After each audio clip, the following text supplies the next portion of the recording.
வன்முறையின் முகங்கள் என்ற அவருக்கு ஒரு சிறிய அறிமுகத்தோடு ஆரம்பிக்கலாம் என்று நினைக்கிறேன்.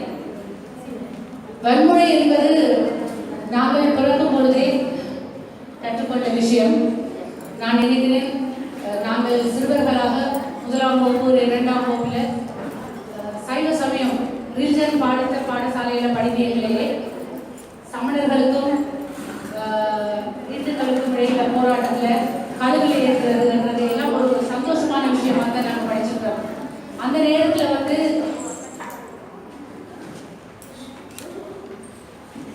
அந்த சின்ன வயசுல நான் இந்த 2ஆம் வகுப்பு 3ஆம் வகுப்புல எல்லாம் நாங்கள்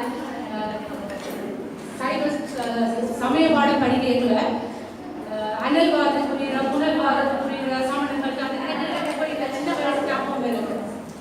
அப்ப சைவ போட்டி நடக்குது, ஆத்துக்களை விடுறது, இப்படி எல்லாம் நடக்குது. அப்படி கூட செய்த ஆக்களை கழுவில் ஏற்றுறது. அப்ப கழுவில் ஏற்றுறது என்னன்னு எனக்கு தெரியாது. சைவ சமய ஆசிரியர் கழுவில் ஏற்றுறது சொன்னா நான் போயிட்டு கழுவில் ஏற்றுறது என்ன அப்பதான் சொல்றேன். தேங்காய் உரிக்கிற ஒரு அல்வாங்க மாதிரி நிலத்துல நட்டு போட்டு இந்த சமயத்துல வேறையாக்க சமணர்களை அதுக்கு மேலே ஏற்றி மெல்லமா விடுறது. அது மெல்ல அந்த குதத்தின உண்டாக இறங்கி மேல வரைக்கி அந்த ஆள் சாப்பிடும். இதுதான் எங்களுடைய வன்முறை கலாச்சாரத்தினுடைய ஆரம்பம். இதுதான் எங்களுடைய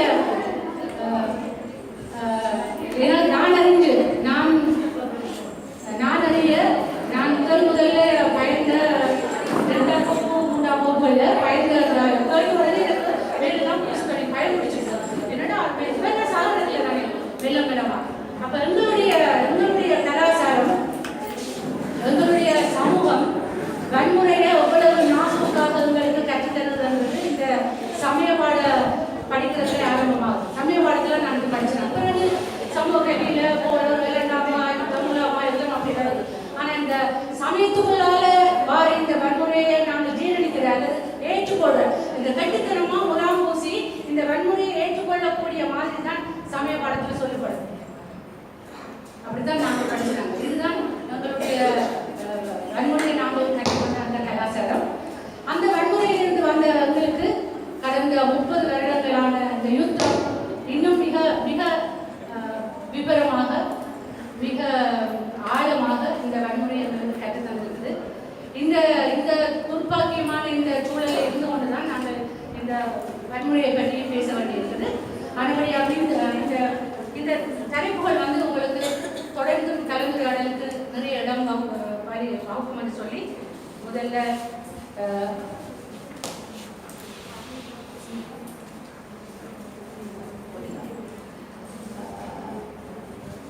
இப்ப யார் முதல்ல கிடைக்கிறதுனால எனக்கு ஒரு போட்டி வந்துருக்குது. ரைட், எனக்கு வாய்க்குல டக்குன்னு வருவது நான் சொல்றேன். விளம்பரங்கள்ல எப்படி வன்முறை இருந்திருக்குதுன்றதை பற்றி போகிறா உங்களோட தன்னுடைய கருத்தை பகிர்வா. எல்லாருக்கும் வணக்கம். நான் சும்மா மேலோட்டமா அப்படின்னு சொல்லிட்டு போறேன். என்னன்னா எல்லாருக்குமே தெரியும், இன்னைக்கு இண்டஸ்ட்ரியில ரொம்ப ஃபேமஸா ரொம்ப ஹிட்டா இருக்க ஒரு இதுதான் விளம்பரம். விளம்பரங்கிற ஊடகம் நமக்குள்ள ஒரு மாய சுவர் எழுப்புது. அந்த மாய சுவர்ல நாம மறைச்சி டீ மாதிரி தான் மாய கண்ணாடிக்குள்ள உறைஞ்சி போற மாதிரி இந்த மாய சுவர்களுக்குள்ள நம்ம மறைஞ்சு போறோம். ஸோ முதல்ல நான் விளம்பரம் அப்படிங்கிறது தொடங்கலாம்னு நினைக்கிறேன். விளம்பரம்ங்கிறது இரண்டு பிரிவுகளை உள்ளடக்கி உருவாக்கப்படுது. முதலாவது பிராண்ட்னு சொல்லுவோம், அதாவது வர்த்தக நாமம். இரண்டாவது டார்கெட் ஆடியன்ஸ்னு சொல்லுவோம், அதாவது நுகர்வோர் பிரிவுன்னு சொல்லலாம் தமிழ்ல.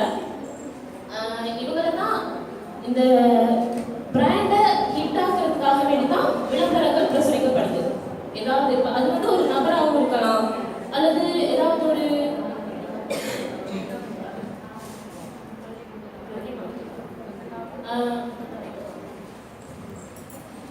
நபரா இருக்கலாம், இல்ல ஏதாவது ஒரு பொருளா இருக்கலாம், இல்ல ஏதாவது ஒரு துறையா இருக்கலாம். எதுவாக இருந்தாலுமே அதை உயர்த்தி விடுறதுக்காக விளம்பரங்களை பயன்படுத்துறாங்க. அதே மாதிரி இன்னொன்னு தாழ்த்தி விடுறதுக்காகவும் விளம்பரங்களை பயன்படுத்துறாங்க. அது மட்டும் இல்லாம விளம்பரங்கள்ல 3 ஊடகங்கள் பத்திரிகைகள், போஸ்டர்கள் இந்த மாதிரி. இரண்டாவது வந்து இல்லத்துறை ஊடகங்கள், டிவி, ரேடியோ. மற்றது வந்து இப்போ வந்திருக்க இணைய ஊடகம். இப்போ நாங்கள் ஏதாவது வீடியோஸ் நம்ம காணொலிகள் பார்க்கும்போது நடுவில் போகும்ல, 4 minutes 5 minutesன்னு போயிட்டு ஒரு விளம்பரம் போகும். அப்புறம் இல்லாட்டி நீங்கள் ஏதாவது ஒரு நியூஸ் செக்ஷன் ஓப்பன் பண்ணீங்கன்னு சொன்னால் அதில் போகிற விளம்பரங்கள் சைட்லாம் இருக்குல்ல, இந்த மாதிரி விளம்பரங்கள். ஸோ இதுதான் வந்து விளம்பரங்கள் இப்போ பிரசுரிக்கப்படுற விதங்கள். அடுத்து பார்த்தீங்கன்னு சொன்னால் இந்த விளம்பரங்கள் எப்படி இருக்குன்னு சொன்னால் நம்மளுக்கு வந்து ஒரு மயக்கத்தை ஏற்படுத்துது. பொதுவாகவே இந்த விளம்பரங்கள் எப்படி பெண்களை தாக்குது அப்படின்னு சொன்னால் நம்ம சொசைட்டியில் இப்போ நம்ம ஜென்ரேஷன்ல இருந்து தான் நம்ம வந்து எல்லா பெண்களுமே பொதுவாக ஒரு 80% வேலைக்கு போக தொடங்கியிருக்கோம். இல்லாட்டி மற்றவங்க எல்லாருமே நம்ம தாய்மார்கள் அல்லது நம்மளை விட மூத்த ஜென்ரேஷன்ல இன்னுமே வீட்டில் இருக்கவங்க நிறைய பேர் இருக்காங்க. அவங்க எல்லாம் என்ன மாதிரின்னு சொன்னால் அவங்க இந்த விளம்பரங்களை பார்த்து நம்மகிட்ட இருக்க அடிப்படை உணர்ச்சிகள்னு சொல்லுவோம், ஆசை. அதாவது ஒரு பொருளை பார்த்தோன்னே நமக்கு இந்த பொருளை அவங்க இதை வாங்கி யூஸ் பண்ணலாம் அப்படிங்கிற அந்த பொருள் மேலே வருதுல ஒரு ஆசை, அந்த ஆசையை அதிகரிக்கிறது தான் இந்த விளம்பரங்கள் செய்யுது. இப்போ இவங்களை தாக்கல் ஆடியன்ஸ் எப்படின்னு சொன்னால் ஆண்கள் இருக்காங்க, பெண்கள் இருக்காங்க, முதியோர்கள் இருக்காங்க. இந்த மாதிரி ஒவ்வொரு வயது பிரிவினர். அடுத்தது உறவு முறைகள், கணவன் மனைவி, ஜோடிகள், காதலர்கள், அம்மா அம்மா பிள்ளை, அப்பா பிள்ளை, இந்த மாதிரி உறவு முறைகள். இவங்க தான் இவங்களோட டார்கெட் ஆடியன்ஸ் குரூப்புல வச்சிருக்காங்க. இப்போ இதில் வந்து நான் முதலே சொன்ன மாதிரி வீட்டில் இருக்க பெண்கள் என்ன செய்வாங்கன்னு சொன்னால் அவங்க வேலைகள்லாம் முடிச்சுட்டு ஒரு பொருளை பார்க்கும்போது தாங்க பாவிக்கிற பொருளை விட இந்த பொருள் நல்லா இருக்குமோ அப்படிங்கிற ஒரு இதில் ஒரு தடவை வாங்கி யூஸ் பண்ண பார்ப்பாங்க. அவங்க அப்படி ஒரு தடவை வாங்குறதே இவங்க விளம்பரம் வந்து சக்ஸஸ்ங்கிறது தான். ஏன்னா ஒரு தடவை ஒரு பொருளை நாங்கள் வாங்கும் போது அதில் என்ன உள்ளடங்கி இருக்குன்னு பார்க்கறத விட நம்ம சொல்லுவோம், உதாரணத்துக்கு ஒரு ஆயிலை நாங்கள் வாங்குறோம். அந்த ஆயிலை வாங்கி நாங்கள் யூஸ் பண்ணோன்னே அந்த சாப்பாடு கொஞ்சம் ருசியாக இருந்துச்சுன்னு சொன்னால் நாங்கள் அதே ஆயிலை தான் திருப்பி திருப்பி வாங்குவோம். ஆனால் அதில் என்ன அடங்கி இருக்கு, அது உண்மையிலே நேச்சுரலாக தயாரிக்க இயற்கை பொருட்கள் கொண்டு தயாரிக்கப்பட்ட ஆயிலா அல்லது அதில் செயற்கை பொருட்கள் அதிகமாக அடங்கி இருக்கா, இதெல்லாம் நாங்கள் அப்போ தேட மாட்டோம். யாராவது எங்கேயாவது வந்து இதில் செயற்கை பொருட்கள் அடங்கி இருக்கு பாருங்க, இந்த ஆயிலை யூஸ் பண்ணாதீங்க, இதற்கு மாறுங்கள் அப்படின்னு என்ன செய்வோம், டக்குன்னு அதுக்கு மாதிரி அதை யூஸ் பண்ண தொடங்கிடும். இதுதான் வந்து விளம்பரங்களோட தந்திரங்கள்னு நாங்கள் சொல்கிறேன். மற்றபடி பார்த்தீங்கன்னா இதுதான் அவங்க வந்து வீட்டில் உள்ளவங்களை டார்கெட் பண்ணுற விதம். அடுத்தது வந்து பெண்கள், எல்லா பெண்களுமே அழகாக தான் இருக்கும். சரி, எல்லா பெண்களுமே கொஞ்சம் விளையாடுறதுக்கு, கொஞ்சம் முடி நீளமாக வளர்கிறதுக்கு, கொஞ்சம் அழகாக மேக்கப் பண்ணிக்கிறதுக்கு, இது எல்லாருமே இருப்போம். ஸோ அந்த மாதிரி வந்து அந்த மாதிரி பெண்களை டார்கெட் பண்ணி தான் இவங்களுடைய பியூட்டி பொருட்கள், அழகு சாதன பொருட்கள் எல்லாமே அந்த மாதிரி பெண்களை டார்கெட் பண்ணி தான் தயாரிக்கப்படுது. இப்போ யாரும் எதுவுமே போடாமல் இயற்கையாகவே ஒரு பெண் அழகாக இருக்காங்கன்னு வச்சுக்கோங்களேன், நாங்களே அவங்களுக்கு எடுத்துருவோம். நீங்கள் கொஞ்சம் ஐப்ரோ த்ரெட் பண்ணால் நல்லா இருக்கும், நீங்கள் கொஞ்சம் இந்த க்ரீமாக வாங்கி யூஸ் பண்ணி பாருங்க. எனக்கு நிறைய பேர் ரெக்கமெண்ட் பண்ணியிருக்காங்க, நீங்கள் கொஞ்சம் அந்த க்ரீமாக வாங்கி யூஸ் பண்ணி பாருங்களேன், எங்கள் முகத்தில் கருப்பெல்லாம் போயிடும் அப்படின்ட்டு. ஸோ இல்லை, நான் சொல்கிறேன் என்னன்னு சொன்னால் இதெல்லாம் வந்து அவங்க ஃபர்ஸ்ட்டு வாங்கி யூஸ் பண்ணுறாங்க. யூஸ் பண்ணி ஒரு 1 monthக்கு அவங்களுக்கு ஒரு ரிசல்ட் கிடைக்குது. அதுக்கப்புறம் என்ன செய்யறாங்கன்னா அவங்க அந்த ப்ராடக்டை நிறுத்திடுறாங்கன்னு சொல்லுவாங்க. என்ன நடக்கும்னா 1 10 ஆகும். ஒரு பிம்பிள் வந்து இருந்தது, அதில் 10 பிம்பிள் ஆகும், 10 20 ஆகும். இப்போ என்ன செய்யணும்னா இவங்க இந்த ப்ராடக்டை தொடர்ந்து யூஸ் பண்ணணும். யூஸ் பண்ணுறதை இடையில நிறுத்திட்டாங்கன்னா அவங்களுக்கான ட்ரீட்மெண்ட் எடுத்துக்கணும். இப்போ என்னன்னா நாங்கள் எந்த ஒரு பொருளையுமே வாங்கும் முதல்ல அதில் இருக்கிறது என்ன அதை பற்றி யோசிச்சு பாருங்க. உண்மையிலேயே நமக்கான இந்த பொருள் வந்து இந்த பொருளை நம்ம வாங்குறதால நமக்கு ஏதாவது யூஸ் இருக்கா? இந்த பொருளை நாங்கள் எல்லாருமே விளம்பரங்கிறது உண்மையிலேயே காசு பணம் சார்ந்த ஒரு விஷயம். ஒருத்தர் தன் பொருளை விற்கிறதுக்காக இன்னொருத்தர்கிட்ட கொடுக்குறாரு விளம்பரம் பண்ண சொல்லி. இவங்க என்ன செய்யறாங்க, விளம்பரம் பண்றாங்க. விளம்பரத்தை வந்து நாங்கள் மாற்ற முடியாது, ஏன்னா அந்த இண்டஸ்ட்ரி வந்து ரொம்ப தூரம் பெருசாக வளர்ந்துருச்சு. நாங்கள் இன்னும் நிறைய போராடணும் அதை மாற்றுறதுக்கு. அதே சமயங்களில் இதில் ப்ளஸ் ஒன்று இருக்குது, நான் அதை கடைசியில் சொல்கிறேன், மைனஸ் நான் ஃபஸ்ட்டாக சொல்லி முடிச்சிடுறேன். அதே சமயங்களில் பார்த்தீங்கன்னு சொன்னால் நாங்கள் வந்து நம்ம கண்ணோட்டங்களை மாற்றிக்கிட்டோம்னு சொன்னால் நாங்கள் இந்த விளம்பரங்கள்லேருந்து தப்பிக்கலாம் அப்படின்னு நான் நினைக்கிறேன். ஒரு பொருள் உங்களுக்கு வந்து இந்த பொருள் நல்லா இருக்குது, இதை விட அதிகமாக இதை நீங்கள் யூஸ் பண்ணி பாருங்க, இதை விட இது நல்லா இருக்கும் யூஸ் பண்ணி பாருங்கன்னு சொன்னால் அந்த பொருளை உடனே வாங்கி யூஸ் பண்ணிடுறாங்க. உண்மையில உங்களுக்கு நீங்கள் இப்போ யூஸ் பண்ணுற ஒரு பொருளில் வந்து இதை விட நல்ல சத்துக்கள் இருக்கலாம், இதை விட நேச்சுரலாக அந்த பொருள் தயாரிக்க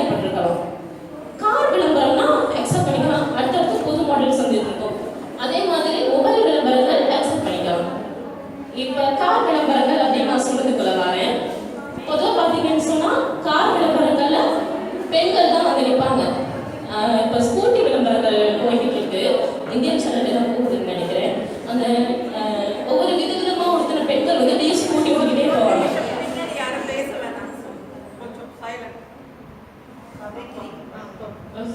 பின்ன அப்படியே ஒவ்வொருத்தரா வந்து ஸ்கூட்டி ஓடிக்கிட்டே போவாங்க. அந்த பெண்கள் என்ன மாதிரி உடை எடுத்திருப்பாங்கன்னு சொன்னா ரொம்ப மாடர்னா ட்ரெஸ் பண்ணியிருப்பாங்க. ஏன் அந்த பெண்கள் அப்படி ஸ்கூட்டி ஓட்டிக்கிட்டே போறாங்க அப்படிங்கிறது தெரியாது.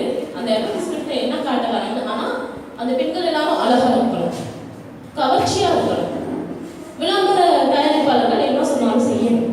அதான் நினைக்கிறேன். அது வந்து நான் வந்து இதை வந்து காமம் அப்படிங்கிறத மட்டும் மீன் பண்ணி சொல்லல, என்ன சொன்னாலும் செய்யணும் அப்படிங்கிறத. அவங்க வந்து முடி நீளமா நீ வளர்த்துக்கணும் அப்படின்னு நம்ம முடி நீளமா வளர்த்துக்கணும். இப்போ டோபாஸ் எல்லாம் வந்துருச்சுல, நாங்கள் அதை யூஸ் பண்ணிக்கிறோம்.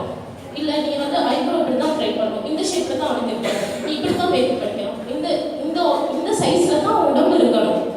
உண்மையில அதுதான். ஏன்னா இதில் தான் நான் நினைக்கிறேன் பெண்கள் வந்து இதில் தான் வன்முறைகளுக்கு உள்ளாகிறாங்க அப்படின்னு நான் நினைக்கிறேன். ஏன்னா நாங்கள் ஒரு விளம்பரத்தை பார்த்து பாதிப்படைகிறத விட அந்த விளம்பர துறை உள்ளவங்க தான் அதிகமாக விளம்பர துறையினுக்குள்ள நான் ஸ்பெசிஃபிக்காக சொல்ல விரும்புகிறேன். விளம்பர கம்பெனிகள் இல்லை, விளம்பரத்தில் நடிக்கிறவங்க. ஏன்னா விளம்பர கம்பெனிகள் வந்து சமத்துவம் அப்படிங்கிற இதில் அவங்களுக்கு ஒரு ஆணுக்கு பெண்ணுக்கும் ஈக்குவாலிட்டியாக அங்கே இருக்கு. ஆனால் விளம்பரத்தில் நடிக்கிறவங்க மத்தியில் அந்த ஈக்குவாலிட்டி இல்லை. பெண்கள் வந்து எப்பயுமே ஸ்லிம்மாக ஷேப்பாக இருக்கணும். 0 சைஸ்ன்னு சொல்லுவாங்கல்ல, அது அங்கே ரொம்ப மெயின்டைன் பண்ணுறாங்க. 0 சைஸாக இருந்தால் தான் அந்த பெண்ணுக்கான விளம்பரத்துக்கான வாய்ப்புகள் கிடைக்குது. அந்த பெண் வந்து விளம்பரத்தில் நடிக்க வேண்டிய சூழ்நிலை வருது. அது மட்டும் இல்லாமல் இதில் காமம் வந்து எப்படி நடக்குதுன்னு சொன்னால் ஆண்கள் வந்து எங்கே தொட்டாலும் அந்த பெண்களுக்கு நோன்னு சொல்ல முடியாத சூழ்நிலையில் அவங்க இருக்காங்க. ஏன்னா ஆண்கள் வந்து ட்ரெஸ்ஸிங் பண்ணுற சாட்டில் அவங்கள தொடுறாங்க. இது வந்து நான் அந்த இண்டஸ்ட்ரியில் இருக்கிறதுனால எனக்கு தெரிஞ்ச நான் விஷயங்கள் நான் சொல்கிறேன். எனக்கு தெரிஞ்ச ஒரு பெண், நான் பேரை குறிப்பிட விரும்பல, சிங்கள பெண் ஒன்று, அவங்க வந்து நடிக்க வராங்க. ஆண்கள் தான் அவங்க ட்ரெஸ்ஸிங்காக இருக்காங்க, ட்ரெஸ்ஸு கொடுக்குறாங்க, அவங்க வேர் பண்ணிட்டு வராங்க. அந்த ட்ரெஸ் சரியா இல்லை, எங்கன்னா மார்பகத்தில் அவர் வந்து ஃபிட் பண்ணுறாரு, இப்படி பிடிச்சி இப்படி ஃபிட் பண்ணுறாரு. அந்த பெண் உண்மையிலே அசௌகரியம் அடைஞ்சாங்க. ஆனால் அவங்களுக்கு சொல்லிக்கொள்ள முடியலை. ஏன்னா அது அவங்களுடைய துறை. சொல்லுவாங்க இந்த துறையில் இருந்தால் இப்படிதான், இதெல்லாம் நீங்கள் சகிச்சுக்கணும், இதெல்லாம் பற்றிலாம் பேசக்கூடாது, இதுதான் அவங்களுடைய காமெண்ட். ஏன்னா இது இந்த மாதிரி ரீதியாக தான் அதிகமாக பெண்கள் வந்து விளம்பரத்துறையில் நான் நினைக்கிறேன். விளம்பரத்துறையில் அவங்க வந்து ரொம்ப பாதிப்புக்குள்ளாகிறது, வன்முறைக்குள்ளாகிறது இந்த மாதிரி விடயங்கள் தான். அது மட்டுமின்றி இன்னொன்று பார்த்தீங்கன்னு சொன்னால் நான் பாசிட்டிவ் சைட்னு ஒன்று சொன்னேன். இது வந்து எங்கே இருக்குன்னு சொன்னால் விளம்பரத்துறையில் வந்து இருக்க வேலை செய்கிற பெண்கள் மத்தியில் இருக்குது. வேலை செய்கிற பெண்கள், விளம்பரத்துறையில் வேலை செய்கிற பெண்கள் வந்து நான் தமிழ் பெண்கள் அப்படின்னு சொன்னேன்னா அவங்களுக்கும் அவங்க வந்து ஒரு ஈக்குவாலிட்டி வழங்கப்படுது. ஆண்களுக்கு எந்த சரணிகள் சமமாக அவங்க நடத்தப்படுறாங்க. ஏன்னா அவங்க வந்து இப்போ மாடர்ன் கல்ச்சர் அப்படிங்கிற அந்த இதை நோக்கி போய்கிட்டு இருக்கிறதுனால ஆண்களும் பெண்களும் அவங்க சரணிசமாக நடத்தப்படுறாங்க. இதுவே வந்து இப்போ நான் வேலை செய்கிறது ஒரு சிங்கள கம்பெனியோட இதில் வந்து என்னையும் அவங்க ஈக்குவலாக பார்க்குறாங்க. இன்னொரு விளம்பர நிறுவனம் அது வந்து அங்கே இருக்க ஒரு தமிழ் பொடியை வந்து எனக்கு கால் பண்ணி நீங்கள் இதில் என்ன பண்ணுறீங்க, அப்படியா, அவங்க அந்த தாட் என்ன மாதிரி இருக்குன்னு சொன்னால் ஓகே நீங்கள் விளம்பரத்தில் வேலை செய்வீங்களா, அதான் நீங்கள் எதுக்கும் ரெடி, நாளைக்கு நீங்கள் என் கூட எங்கே வேணாலும் வருவீங்க, என்ன வேணாலும் செய்வீங்க அப்படிங்கிற அந்த எண்ணத்தோட அவங்க கதைக்கிறாங்க. நான் கேட்குறேன், ஏன் இப்படி ஒரு எண்ணம் உங்களுக்கு வருது? நாங்கள் இந்த விளம்பரத்துறையில் இருக்கோம், நாங்கள் முன்னுக்கு வரணும்னு நினைக்கிறோம், நாங்கள் வரோம், உங்களுக்கு இதில் இருக்க பிரச்சனைனா நீங்கள் ஏன் அந்த மாதிரி ஒரு எண்ணங்களை ஏற்படுத்திக்கிறீங்க? அது வந்து இதுவும் ஒரு வகை ஒரு இதுன்னு சொல்லலாம். அதாவது அவங்களுக்கு பாதிப்பு ஏற்படுத்துகிறாங்க வன்முறைகள், சொற்களின் ஊடாக வன்முறைகள். வேறு விதமாக அப்படின்னு சொன்னால் இதில் நான் பாசிட்டிவ் நெகட்டிவ் ரெண்டு சொல்லிட்டேன்னு நினைக்கிறேன். இன்னொன்று என்ன சொல்ல, நான் ஆல்ரெடி சொன்ன மாதிரி கார் விளம்பரங்களில் வந்து பெண்கள் வந்து ஷார்ட் ட்ரெஸ் போட்டுட்டு வந்து நிற்பாங்க, ரொம்ப ஷார்ட்டாக ட்ரெஸ் போட்டு வந்து நிற்பாங்க. அவங்க நிற்கிறது பார்க்க ரொம்ப செக்ஸியாக இருக்கும். அது எல்லா கார் விளம்பரங்களுமே ரொம்ப செக்ஸியாக தான் எடுப்பாங்க. அது ஏன் அந்த கார் விளம்பரங்கள் அவ்வளோ செக்ஸியாக எடுக்கிறாங்கன்னு தெரியலைன்னா, காரில் நீ போனீங்கன்னா உனக்கு இந்த மாதிரி ஒரு கேர்ள் ஃப்ரெண்ட் கிடைக்கும், இந்த காரில் நீ போனீங்கன்னா உனக்கு இப்படி ஒரு கேர்ள் ஃப்ரெண்ட் கிடைக்கும், இதுதான் அந்த பேஸ்மெண்ட். இந்த மாதிரி ஒரு பைக் வச்சுருந்தீங்கன்னா நீங்கள் இந்த ஃபிகர்லாம் ஏற்றிக்கிட்டு போகலாம், இதுதான் அந்த பேஸ்மெண்ட்டாக இருக்குது. இந்த மாதிரி பெண்களை வந்து அவங்க இப்படி தான் இழிவுபடுத்துகிறாங்க. இந்த தாட் யார் தொடங்குனாங்க அப்படிங்கிறது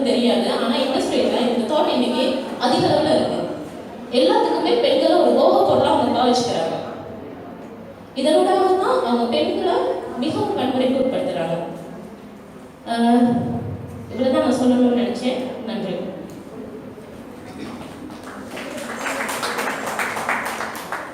வன்முறையின் முகாமில் இருக்கிற இந்த அமர்வில் கோகிலா விளம்பரங்களிலே என்ன மாதிரி பெண்கள் வந்து பயன்படுத்தப்படுகிறார்கள், பெண்களுக்கு அந்த இடத்துல என்னென்ன சிக்கல்கள் இருக்குதுன்றதை பற்றி உங்களோட பகிர்ந்து கொண்டு அடுத்ததாக ஸ்னேகா இந்தியாவிலிருந்து வருகிறவர்களுக்கு இந்த ஸ்னேகா சட்டமும் நடைமுறையும் எப்படி பெண்களினுடைய வன்முறை ஒடுக்குமுறை எப்படி வழி செய்து கொடுத்திருக்கிறது, எப்படி நடந்து கொண்டிருந்ததை பற்றி உங்களோட பகிர்ந்து.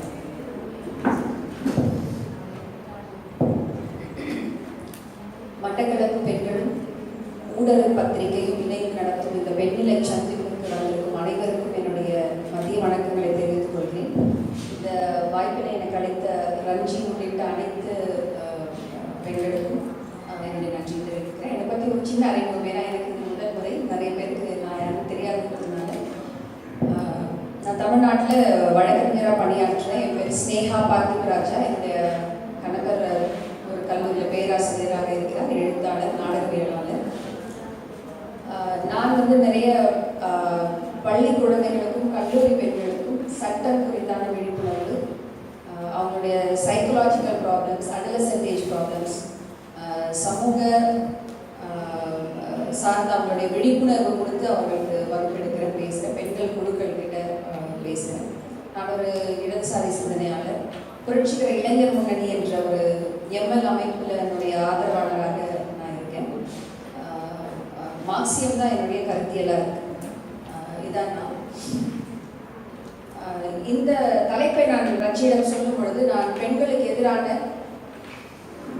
ஒரு எதிர்மறை உளவியல், ஒடுக்குமுறை, வன்முறை, இதற்கெதிரான நுகர்வு, இதற்கெதிரான சட்டங்களும் நடைமுறையும் என்ற ஒரு நீண்ட தலைப்பை நான் கொடுத்திருந்தேன். அவர்கள் சட்டமும் நடைமுறையும் என்று மட்டும் அதில் குறிப்பிட்டிருக்கிறாங்க.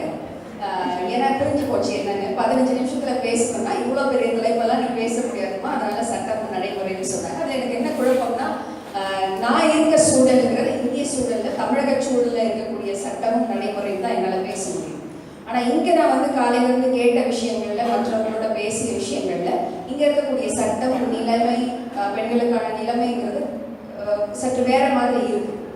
இருந்தாலும் கூட பெண்கள் சந்திக்கக்கூடிய வன்முறையும் ஒடுக்குமுறையும் நுகர்வும் என்பது உலகளாவிய ஒரு பொதுவான ஒரு சிக்கலாக இருக்கிறதுனால அந்த பொதுவாக கூட நம்ம பார்க்கலாம். சட்டம், நான் இந்திய சட்டம் பேசினாலும் கூட பிரச்சனை பொதுவான பிரச்சனையாக தான் இருக்கு. அது வேறு வேறு நாடுகளுக்கு மாறுது அப்படிங்கிறதுனால அப்படி எடுத்துக்கலாம். நம்ம சட்டத்தை நேரடியாக எப்பவுமே அப்படி பேசவே முடியாது. ஏன்னா சில சமயங்கள்ல ஒரு இடதுசாரி சிந்தனையாளராக இருக்கிறதுனால நான் படித்த சட்டத்துல, நான் பிராக்டிஸ் பண்ற சட்டத்துல எனக்கே உடன்பாடு இருக்கிறது இல்லை. ஏன்னா அந்த சட்டம் யாரால் யாருக்கு செய்யப்பட்டது அப்படிங்கிற இருக்கக்கூடிய கேள்விதான் அந்த சட்டத்தை ஏற்றுக்கொள்ள முடியாமல் போவதற்கான ஒரு முக்கியமான காரணமாக இருக்கு. ஒவ்வொரு காலகட்டத்திலும் சட்டம் இயற்றுபவர்கள் யாராக இருந்திருக்கிறார்கள், அந்த சட்டம் யாரை பாதுகாக்கிறது அப்படின்னு பார்த்தோம்னா அது மாறிக்கிட்டே தான் வந்துடும். தாய் வழி சமூகத்துல சட்டம் போட்டது யாரு? பெண்களினுடைய சட்டத்தை அந்த இனக்குழு பின்பற்றிட்டு வந்தாங்க. ஆண்டான் அடிமை சமூகத்துல ஆண்டான் போட்ட சட்டத்தை தான் அடிமை பின்பற்றி இருக்க முடியும். பண்ணை அடிமை சமூகத்துல பண்ணையார் போட்டது தான் பண்ணையார் பின்பற்றி இருக்க முடியும். முதலாளித்துவ சமூகத்தில் முதலாளிகள் போட்ட சட்டத்தை தான் பின்பற்றி இருக்க முடியும். இப்ப இருக்கக்கூடிய இந்த ஏகாதிபத்திய சமூகத்துல கார்பரேட்ஸ் போடுற சட்டத்துல, ஏகாதிபத்தியவாதிகள் போடுற சட்டத்தை தான் நம்ம பின்பற்றிட்டு இருக்கோம். அப்ப இந்த இந்திய சட்டமே பார்த்தீங்கன்னா சுதந்திரம் கிடைச்சிருச்சு 47 சொன்னா கூட 1860 இயற்றின பிரிட்டிஷார் இயற்றின ஐபிசியை தான் இன்னைக்கு கூட இந்திய தண்டனை சட்டத்தை தான் இன்னும் ஃபாலோ பண்ணிட்டு இருக்கோம். அதுல நிறைய அமெண்ட்மெண்ட்ஸ் வந்திருந்தாலும் கூட அப்ப எங்க சுதந்திரம் கிடைச்சதா அப்படிங்கிறதுல ஒரு கேள்வி வந்திருக்கு. உண்மையிலே சுதந்திரம் தான் கிடைச்சதா இல்ல ஆட்சி கை மாறியதா அப்படிங்கிற சந்தேகத்துக்குள்ள கூட நம்ம போக வேண்டியிருக்கும். ஆட்சி கை மாறி இருக்குதான் என்னுடைய கருத்து. வெள்ளைக்காரர்கிட்ட இருந்து கொள்ளைக்காரர்கிட்ட, இல்லை ஏகாதிபத்தியவாதிகள் கிட்ட, இல்ல தரகு முதலாளிகிட்ட அது மாறி போச்சு அப்படிதான் அது சொல்லுவோம். அப்ப அவங்க போட்ட சட்டத்துல குறைந்தபட்சம் நம்ம என்னத்தை வாங்கிக்க முடியும்? நமக்கு கொடுத்துருக்கிறது தோசையும் சட்னியும் மட்டும்தான். நல்லா இருந்தா அதை சாப்பிடுவோம், இல்லைன்னா கொஞ்சம் பொடி வச்சு சாப்பிடுவோம், அவ்வளவுதான் பார்க்க முடியும். இல்லை நம்ம பிஸா தான் வேணும்னா அது தனியா தான் தயாரிக்கணும், இல்லை தனியா தான் பண்ணணும். அப்படி என்ன இருக்கோ அதுல இருந்து நமக்கு சட்டம் நடைமுறையில எப்படி சாத்தியப்படுது அப்படின்னு தான் நம்ம அனலைஸ் பண்ணி பார்க்க வேண்டியது. அப்படி பார்க்க போனால் பெண்களுக்கான சட்டங்கள் அப்படின்னு நம்ம தனியாக எடுத்துக்கிட்டோம்னா நிறைய பெண்கள் கருவிலே கண்டுபிடித்து கருவை தீர்மானிக்கிறதுக்கு எதிராக ஒரு சட்டம் இருக்கு. கருவை ஆண் வேணுமா பெண் வேணுமான்னு தீர்மானிக்கிறதுக்கு எதிராக ஒரு சட்டம் தான். பெண்ணுடைய கருவில் இருப்பது ஆணா பெண்ணா என்று பார்க்க கூடாது, பார்த்து அதை வந்து பெற்றுக்கொள்ளக்கூடாது என்பதற்கான ஒரு சட்டம். பெற்ற குழந்தைய ஃபீமேல் இன்ஃபென்டிசைட் ஆக்ட் படி பெண் குழந்தையா இருந்தால் பெண் குழந்தைய பெண் சிசு கொலை தடுப்பு சட்டம் இருக்கு. அப்புறம் வளரும் பொழுது அவர்களுடைய கல்வி மறுப்பு இருக்கக்கூடாது. அது காமனா இருக்கு. பெண்களுக்கு கல்வி மறுப்புன்னு இல்லை, சிறுவர்களுக்கு கல்வி மறுப்பு இருக்கக்கூடாதுன்னு கான்ஸ்டிடியூஷன் லாலே பெண் சிறு வயது திருமணங்கள் கூடாது என்று இருக்கு. அதுக்கு எதிர்ப்பு சட்டங்கள் இருக்கு. இல்ல சதி ஒழிப்பு சட்டம் இருக்கு. பின்னாடி வந்து வரதட்சணை ஒழிப்பு சட்டம் இருக்கு. அதுக்கு பிறகு குடும்ப வன்முறை தடுப்பு சட்டம் 2005 தான் வந்தாலும் கூட முன்னாடி கணவர் வீட்டுல கொடுமைப்படுத்தினா மட்டும்தான் அது வந்து நம்ம காவல்துறையை நாட முடியும் அப்படின்னு இருந்த சட்டம் போய் நீங்க அப்பா பண்ணாலும் அண்ணன் பண்ணாலும் யாரு பண்ணாலும் கொடுமைன்றது வெறும் அடிக்கிறது திட்டுறது மட்டும் இல்லை, வர்பலா இருந்தா கூட மனதை உளவியல் ரீதியா பாதிக்கிறதா இருந்தா கூட சொற்களால பாதிக்கிறதா இருந்தா கூட நீங்க சட்டத்தை நாடலாம். அந்த குடும்ப வன்முறை தடுப்பு சட்டம் அது போயிருக்கு. அதுக்கு பிறகு இப்ப பணியிடங்களில் பெண்கள் நிர்பயா வழக்குக்கு பிறகு போடப்பட்ட நிறைய அமெண்ட்மெண்ட்ஸ்ல பெண்கள் பணியிடங்கள்ல பாதுகாப்பு சட்டங்கள் வந்து நிறைய அமெண்ட்மெண்ட்ஸ் தான் கொண்டு வந்து இந்த சட்டம் எல்லாம் எப்படி இருக்குன்றது ஒரு உதாரணம் நம்ம நியூஸ்ல எல்லாம் கேட்போம். குண்டு வெடித்த இடத்திற்கு போலீசார் பலத்த பாதுகாப்பு. போலீசார் குண்டு வெடிக்காம இருக்கலாம் பாதுகாப்பு கொடுக்க மாட்டாங்க. வெடிச்சு முடிஞ்சதுக்கு பிறகு குண்டு வெடித்த இடத்திற்கு பலத்த பாதுகாப்பு. சட்டம் கிட்டத்தட்ட அப்படிதான் இருக்கு. பெண்களுக்கான பாதுகாப்பு சட்டங்களை பொறுத்த வரைக்கும் எல்லாம் நடந்து முடிஞ்சப்புறம் ஒரு சட்டம் கொண்டு வர்றாங்க. சரி, அப்படி இருந்தாலும் கூட குறைந்தபட்சம் இனிமேல் நடக்காம இருக்கிறதுக்காக அந்த சட்டம் போட்டாங்க கூட வச்சுக்குவோம். அந்த சட்டம் நடைமுறையில் எப்படி இருக்கு அப்படின்னு பாத்தீங்கன்னா இந்த சட்டங்கள் எல்லாம் நடைமுறைப்படுத்துவதில் மிகப்பெரிய சிக்கல் இருக்கு. சட்டம் இப்படி போட வேண்டும் என்ற நிர்பந்தத்தினால் சில சட்டங்கள் இயற்றப்படும். ப்ராப்பர்ட்டி லா எடுத்துட்டீங்கன்னா பெண்களுக்கு சொத்துரிமை கொடுக்கலாம்னு இருக்கு. ஆனா சமூகம் அதை அனுமதிக்குதான்னு பார்த்தா நீங்க அப்பாவுக்கு எதிராகவே கேஸ் போட்டு இல்ல அப்பா இறந்ததுக்கு அப்புறம் அண்ணனுக்கு எதிராகவே கேஸ் போட்டு அந்த வழக்கை வந்து ஜெயிச்சு நீங்க உங்க சொத்தை வாங்குறது அப்படிங்கிறது 100% தான் இருக்கு. இப்போ யோகி சொன்ன மாதிரி வெளியில சொல்ல முடியாத பெண்கள் ரிப்போர்ட் ஆகிற கேசஸ் பாத்தீங்கன்னா 87% ரிப்போர்ட் ஆகுறது, 13% தான். அது கூட இப்ப 5 வருஷத்துல தான். அதுக்கு முன்னாடி 2%, 3% தான் ரிப்போர்ட் ஆகுது.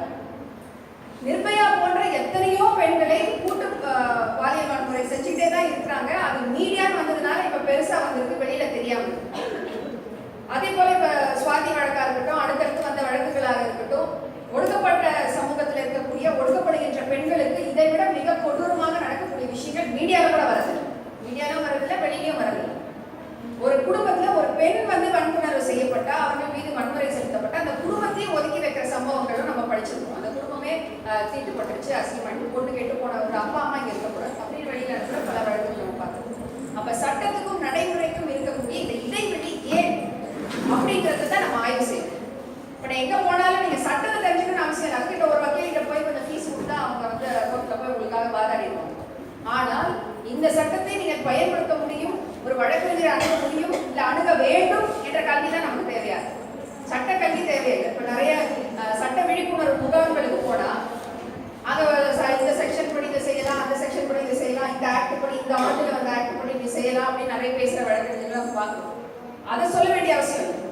இதற்கான சட்டத்தை நீங்கள் பயன்படுத்த வேண்டும் என்ற விழிப்புணர்வு தான். தூண்டி உள்ள வேலையை காலையில் பேசும்போது கூட சொன்னாங்க, நீங்க போங்க செய்யுங்க அப்படின்னு கல்பனா பேசும்போது சொன்னாங்கன்னு நினைக்கிறேன். அவர்களை தூண்டி விடுகின்ற வேலை, நீங்க இது செய்ய முடியும் அப்படின்னு அவங்களை வந்து உசுப்புற வேலையை தான் நம்ம செய்யணும் அப்படின்னு சொன்னாங்க. அப்படிதான் நம்ம பேச வேண்டியது, அப்படிதான் நம்ம செய்ய வேண்டியது, அப்படிதான் நம்ம பார்க்க வேண்டியது. அப்படி ஏன் இந்த சட்டம் இவ்வளவு இருக்கு, நடைமுறைக்கும் சட்டத்துக்கும் இவ்வளவு இடைவெளி என்பதை நம்ம ஆய்வு செய்தோம்னா இந்த சட்டம் நமக்கான சட்டமாக இல்லை. நம்ம இந்த பேசுற இந்த பெண்ணிலை சந்திப்பு என்பதன் நோக்கம் என்ன அப்படின்னு நம்ம ஆய்வு செய்து பார்த்தோம்னா, ஒரு கட்டமாவது பெண் விடுதலை நோக்கியோ இல்ல பெண்கள் சுதந்திரத்தை நோக்கியோ இல்ல பெண்களுக்கு எதிரான ஒடுக்குமுறை வன்முறை வந்து ஒரு முடிவு கட்டுறதற்கான அடுத்த ஸ்டெப்பை நோக்கியோ நம்ம செல்லணுங்கிறத நம்மளுடைய நோக்கம். நம்ம சும்மா சந்திச்சோம், ஒரு சடங்குக்காக பார்த்தோம், பேசணும் அப்படிங்கிறது இல்லை. அப்படி சடங்குக்காக பேசுறதுன்னா இது ஒரு பயனே இல்லை. இத்தனை ஆண்டுகள் நம்ம செய்யறதுல பயனே இல்லை. இதனால ஒரு பயன் இருக்கு அப்படின்னா நம்ம செய்யணும். அப்படி இதை பயனுள்ளதாக இருக்கணும் அப்படின்னா முதல்ல ஏன் இப்படி இருக்கு அப்படிங்கிற ஆய்வுல இருந்து தான் நம்ம அதை தொடங்கணும். ஏன் இந்த ஒரு சூழல் இருக்கு, ஏன் சட்டத்துக்கும் நடைமுறைக்கும் இவ்வளவு வித்தியாசம் இருக்கு அப்படின்னு பார்த்தால் இந்த சமூக அமைப்பு முறையே அப்படிதான் இருக்கு. இந்த பாராளுமன்ற சட்டமன்றம் யாரை பாதுகாக்கும்? காவல்துறை யாரை பாதுகாக்கும்? நம்ம கான்ஸ்டிடியூஷன்ல இந்திய அரசியலமைப்பு சட்டத்திலேயே பேச்சுரிமை இருக்கு, எழுத்துரிமை இருக்கு, ஒன்றாக கூடுகிற உரிமை இருக்கு, நீங்க ஒருவருக்கு எதிராக எழுதவோ கருத்து தெரிவிக்கவோ உரிமை இருக்கு. ஆனா நடைமுறையில் அப்படி இருக்கா? ஒரு வளர்மதியை பார்த்து பயப்படுறாங்க, அரெஸ்ட் பண்ணிடுறாங்க இல்லையா? ஃப்ளைட்ல வந்து குரல் கொடுத்த அந்த பொண்ணுக்கு எதிராக உடனே அவங்க கைது பண்றாங்க. அவ்வளோ அரசு வந்து பயந்து கிடக்கிறதா? அவங்களுடைய குரல்கள் வந்து மீறி போயிடும். அப்ப குரல் வழியை நசுக்குகின்ற நெருக்குகின்ற ஒரு விஷயம் இருக்கும் பொழுது இந்திய அரசியலமைப்பு சட்டத்திலேயே சொல்லப்படுகிற விஷயம் சாத்தியப்படல, அது நடைமுறையில இல்லை. அப்படி பார்த்தா மற்ற சட்டங்கள் எல்லாமே, இப்ப குடும்ப வன்முறை தடுப்பு சட்டத்தை எடுத்துக்கிட்டோம்னா அதுல நீங்க நேரடியாக கோர்ட்டுக்கு போக தேவையில்ல, குடும்ப நல மையங்களுக்கு போய் நீங்க கம்ப்ளைண்ட் பண்ணலாம். ஒரு குடும்ப நல மையத்தை தேடி போய் அந்த பொண்ணு கம்ப்ளைண்ட் பண்ணி அதுக்கு பிறகு அதை அவங்க ரெஃபர் பண்ணி எஸ்பி ஆஃபீஸ் காமிச்சு அந்த கேஸ் கோர்ட்டுக்கு போற வரைக்கும் இந்த சமூகம் அவர்களை அனுமதிக்குதா? இந்த சமூக சூழல் அதுக்கான சுதந்திரத்தை அவங்க கொடுத்துருக்கா? அதுக்கான வாய்ப்புகள் இருக்கான்னு பார்த்தா இல்லவே இல்லை. அவங்க வீட்டை மீறி, வீட்டுக்கார மீறி, மாமியாரை மீறி, மாமனாரை மீறி அவங்க தாண்டி போய் கம்ப்ளைண்ட் பண்ணி எல்லாம் பண்ணவே முடியாது. அப்படி மனநிலைக்கும் அப்படி உளவியலும் கூட மாற்றிருக்கு. ஒரு உளவியல் குடும்பம்னா இந்த மாதிரி சண்டெல்லாம் வராமையா இருக்கும் அப்படின்ற உளவியல் அவர்களே ஏற்றுக்கொள்ள வைத்திருக்கு. இல்லை இது நம்மளோட உரிமை மறுப்பு அப்படின்னு பேசுற ஒரு நிலைக்கு அவங்க கொண்டு செல்ல போக முடியாது. அதுக்கேற்ற மாதிரி தான் நம்மளுடைய நுகர்வு கலாச்சாரமும் நம்மளை வந்து ஆக்கி வச்சிருக்கு. இந்த குளோபலைசேஷனும் பிரைவேடைசேஷனும் இல்லை இண்டஸ்ட்ரியலைசேஷனோ இல்லை எதுவாக இருந்தாலும் ஏகாதிபத்தியம்ன்றது அப்படிதான் நம்மளுடைய மனநிலையை மாற்றி வச்சிருக்கு. விளம்பரங்கள்லையும் சீரியல்கள்லையும் கூடி கூடி அழுவாத பெண்களே இல்லை அப்படிங்கிற அளவுக்கு இருக்கு. ஒரு பெண்ணுக்கு வில்லியாக சித்தரிக்கக்கூடிய நம்ம சீரியல் மாதிரி. இப்போ நேற்று யாரோ ஒருத்தர் பேசிட்டு இருக்கும்போது அவர் சொல்றாரு, முதல்ல இந்த மொத்த மெகா சீரியலை நிறுத்திட்டா பாதி சமூக பிரச்சனை முடிஞ்சு போயிடும் அப்படின்னு நேற்று அந்த ஹோட்டல்ல ஒருத்தர் பேசிட்டு இருந்தார். அப்ப எந்த அளவுக்கு வந்து பெண்களுக்கு எதிரான வன்முறையை நம்ம அப்படியே குழந்தையிலேருந்தே ஊட்டுறாங்க. இல்லை அந்த வன்முறையை சகிச்சுக்கிறதுக்கான ஒரு உளவியலை எப்படி நமக்குள்ளே ஏற்றுக்கிறாங்க. இது வன்முறையே இல்லை அப்படின்னு விளம்பரங்களை பற்றி பேசுறாங்க. விளம்பரங்கள்ல ஒரு வன்முறை இருக்கு, பெண்களுக்கு எதிரான மிகப்பெரிய வன்முறை நடக்குது. அவர்கள் உடலுக்கு எதிரான, அவர்களுடைய மனதுக்கு எதிரான, அவர்களுடைய கருத்தியலுக்கு எதிரான, அவர்களுடைய சுதந்திரத்துக்கு எதிரான ஒரு மிகப்பெரிய வன்முறை நடக்குது. நமக்கே தெரியுது. நீ அடிமை என்பதை ஒருவனை உணர்த்திட்டால் அவனே அவனுக்கான விடுதலை புரட்சியை தொடங்கி விடுவான்னு அம்பேத்கர் சொல்றாங்க. அப்படி அடிமைன்னு ஒன்று உணர்த்தவே விடாத அளவுக்கு நம்மளை வைச்சிருக்கு அந்த உளவியல் அப்படிங்கிறது அந்த சிக்கல். இது நமக்கு எதிரான விஷயம் அப்படின்னு தெரியல. இது நமக்கான பெருமையான விஷயமா, சந்தோஷமான விஷயமா நம்மளே ஏத்துக்க வச்சிருக்காங்க, நம்மளே புரிஞ்சுக்க வச்சிருக்காங்க. கல்வி முறையிலே சிக்கல், அடிப்படையிலே கல்வி முறையிலே சிக்கல். ரஷ்யாவில் ஒருத்தர், நம்மளுடைய இந்திய தலைவர் ஒருத்தர் போய் ஒரு பள்ளியில் இருக்கக்கூடிய குழந்தைகளை கேட்டாரா, 2 ஆப்பிள் வாங்கி 10 ரூபாய்க்கு 2 ஆப்பிள் வாங்கி அதை 20 ரூபாய்க்கு விற்றா என்ன கிடைக்கும் அப்படின்னு கேட்டார். நம்ம இந்திய சூழலில் அந்த கேள்வியை கேட்டிருந்தா 10 ரூபாய் லாபம் என்று சொல்லிடுவோம். அந்த ரஷ்யாவில் இருக்க குழந்தை சொல்லிச்சா 2 ஜெயில் தண்டனை கிடைக்கும்னு சொல்லிச்சு. 1, நீ அதிக லாபத்துக்கு வச்சு விற்றது குற்றம். 2வது, உனக்கு தேவையில்லாத பொருளை நீ வாங்கி அதை இன்னொருத்துக்கு கொடுக்குற, சம்மந்தப்படாத வேலையை செய்வது 2வது குற்றம். 2 ஜெயில் தண்டனை கிடைக்கும்னு சொல்லிச்சு. அது கல்வி முறை. அப்படி சொல்லி கொடுத்து வளர்க்கப்பட்டது. நம்ம என்ன சொல்லி கொடுக்குறோம்? 20லேருந்து 7 போடுமா, 0ல 7 போகாது, பக்கத்துல கடை வாங்க. தொடக்கத்திலே நம்ம கடை வாங்க சொல்லிடுறோம். அப்ப நம்ம கல்வி முறையில என்ன சொல்லி கொடுக்குறாங்க? இஎம்ஐ கட்டுறதுக்கு சொல்லி கொடுக்குறாங்க. எல்லாத்தையும் இஎம்ஐல வாங்கி கொடுத்து போலியான ஒரு புகழை, போலியான ஒரு விளம்பரத்தை தேடுவதற்காக சொல்லி கொடுக்கலாம். அப்படிதான் பெண்களை பற்றின சித்தரிப்புகள், பெண்களை பற்றியான விஷயங்களும் அவங்க சொன்ன மாதிரி ஃபேரலோட கொடுக்கறது அழகு, இப்படி பண்ணிக்கிறது அழகு, அப்படி பண்ணிக்கிறது அழகு, நம்மளே ஒல்லியா இருக்கிறது அழகு, வெள்ளையா இருக்கிறது அழகு, இல்லை இதுதான் சுதந்திரம், இதுதான் வளர்ச்சி. பெண்கள் எங்க வளரல? எங்க வந்து நகைக்கடையில பெண்கள் இல்லையா, ஏரோப்ளைன் ஓட்டலையா, லாரி ஓட்டலையா, இது ஓட்டலையா, அவன் ஆண்களுடைய குரல்களாக நமக்கு ஒழிக்கக்கூடிய விஷயங்களே. பெண்கள் குரலுக்குள்ளாவே கூட நம்மளாம் என்ன வளரலன்னு இப்ப சொல்ல முடியுமாங்க? நமக்கு எங்க அடிமை தான் இருக்கு, என் வீட்டுக்கார் நல்லது தான் கேட்கிறாரு அப்படின்னு சொல்லக்கூடிய எங்க அடிமை தனெல்லாம் இருக்கு. நம்ம சும்மா மேடை வச்சு என் பெண் சுதந்திரம், நாங்கெல்லாம் ஆண்கள் கொண்டாடலாம் கேட்கலான்னு பயப்பட பணியாற்ற வழக்கு இருக்கு.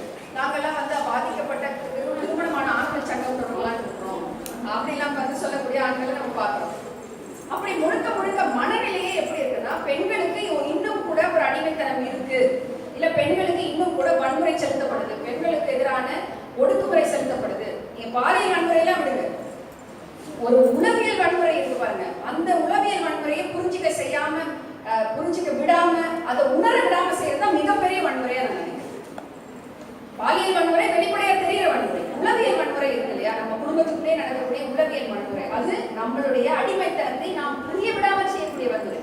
நம்ம அடிமையா இருக்கோம், நம்மளை புரிஞ்சுக்க விடாமல் செய்யக்கூடிய வன்முறை மிகப்பெரிய வன்முறையாக இருக்கு. இப்படியான விஷயங்கள் எல்லாம் நம்மை சட்டத்தை நோக்கி போக விடாமலும் அந்த சட்டத்தை நடைமுறைப்படுத்த விடாமலும் செய்கிறது என்பதுதான் இது. இப்படியான உளவியல் தடை, இந்த மாதிரியான மனத்தடை, இந்த மாதிரியான சமூக அமைப்பு இதனாலதான் இப்படி அடிமையா இருக்கு. இது முழுக்க முழுக்க நமக்கான சட்டம் இல்லை, இது நமக்கான அரசு இல்லை. இந்த விடுதலை இப்படி சாத்தியப்படாது. ஒரு மண் விடுதலையும் பெண் விடுதலையும் சேர்ந்துதான் நடக்கணும் அப்படின்னு புரிஞ்சுக்க விடாம செய்யக்கூடிய உளவியல் தான் இந்த சட்டத்தை நடைமுறைப்படுத்தவோ இல்ல நமக்கான சட்டத்தை உருவாக்கவோ. இந்த சட்டத்தை தான் நம்ம வச்சுக்கணும், நமக்கான சட்டத்தை உருவாக்கணுன்ற எண்ணமே நமக்கு வரதில்லை. நமக்கான ஒரு ஏற்கனவே ஏற்படுத்தி வச்சிருக்கக்கூடிய ஒரு செட்டப்புள்ள ஒரு ஃப்ரேம்குள்ள நமக்கு இடம் வேணும்னு கேட்கிறோம். காலையில பேசும்போது அதான் சொன்னாங்க, ஏற்கனவே இருக்கக்கூடிய ஃப்ரேம்குள்ள நம்ம எங்க நமக்கான இடம் இருக்கு. 2 சமம், 5 சமம், 50 தானே சமம். ஆனா 33 67 சமம் நம்ம நம்ப வைக்கிற அளவுக்கு நம்மளை முட்டாளாக்கி தானே வச்சிருக்காங்க. 50 தான் சமம்னே இல்லாம 33 சமம் நினைச்சு கொடுக்கணும்னு கேட்கிறோம்ல, அதையாவது கேட்கறமே அப்படிங்கிற அளவுல வேணா அதை எடுத்துக்கலாம். அதையாவது கேட்கறமே, கேட்கறதையாச்சும் கொடு அப்படின்னு வேணா எடுத்துக்கலாம். அப்ப எது சமம்ங்கிறதே நம்மளை புரிஞ்சுக்க விடாத அளவுக்கு மேத்தமெட்டிக்கலி நம்ம ரொம்ப வீக் ஆக்கி வச்சிருக்காங்கன்னு வச்சுக்கலாம். அப்படி ஒரு சமூகம் நம்மளுடைய அடிமைத்தனத்தை நம்மளை உணர விடாமல் செய்யும். நம்மளுடைய நிலை என்ன என்பதை நம்ம உணர விடாமல் செய்யும். அப்ப நம்ம பழைய ஃப்ரேம்குள்ளே தான் நமக்கான இடத்தை நம்ம தேடுவோம். நம்ம ஒரு புதுசா ஒரு ஃப்ரேம் பண்ணவோ, புதுசா ஒரு விஷயத்தை உருவாக்கவோ, அப்படி நம்ம புதுசா ஏதாவது ட்ரை பண்ண நம்ம தனிமைப்பட்டு விடுவோமோ, இருக்கிற இடம் கூட இல்லாம போயிடுமோ அப்படிங்கிற ஒரு உளவியல் பயத்தை இந்த சமூகம் நமக்கு உண்டுகிறது. அப்ப இந்த சமூகம் ஒட்டுமொத்தமாக விடுதலை அடைய வேண்டியது யார் என்பதையும் நமக்கான போராட வேண்டிய எதிரி யார் என்பதும் பல பேருக்கு நமக்கு தெரியறதில்லை. அதனாலதான் புதுசா சட்டம் உருவாக்குற எண்ணெல்லாம் நமக்கு வரதில்லை. இருக்கிற சட்டத்துல நமக்கு என்ன சலுகை கிடைக்கும், இருக்கிற சட்டத்துல என்ன இம்ப்ரூவ்மெண்ட் கிடைக்க மாட்டேன்னு நம்ம பார்க்கணும். அப்ப நமக்கான விடுதலை என்பது நாம் யாரிடம் அடிமையாக இருக்கிறோம் என்று தெரிந்து நம்மளுடைய எதிரியை தீர்மானிப்பது தான் இருக்கு. நம்மளுடைய எதிரி யார் என்று என்னுடைய கண்ணோட்டத்தில் நான் பின்பற்றுகிற என்னுடைய இடதுசாரி சிந்தனையில் ஒரு மார்க்ஸ் அடிப்படையில் நம்மளுடைய எதிரி யார் என்பதை அரசியல் ரீதியாகத்தான் நான் பார்க்க வேண்டும். எப்படி ஒரு மொழி ஒடுக்குமுறை செலுத்துகிற, ஒரு தேசிய ஒடுக்குமுறை செலுத்துகிற அந்த ஒடுக்குகின்ற ஆளும் வர்க்கம் தான் இத்தனைக்கும் காரணம்னு நம்ம அதை காயின் பண்ணணும். அப்படி நம்மளுடைய எதிரியை தீர்மானிக்காம நம்மளை சமையல் கட்டுக்குள்ளேயே வச்சிருக்க நம்மளுடைய கணவன் ஆண் தான் நமக்கு எதிரி அப்படின்னு நினைச்சிட்டோம்னா பாவம் அந்த அடிமையா தான் இருக்காரு. சாதி ரீதியா அடிமையா இருக்காரு, இல்ல ஒரு தேசிய ரீதியா அடிமையா இருக்காரு, மொழி ஒடுக்கு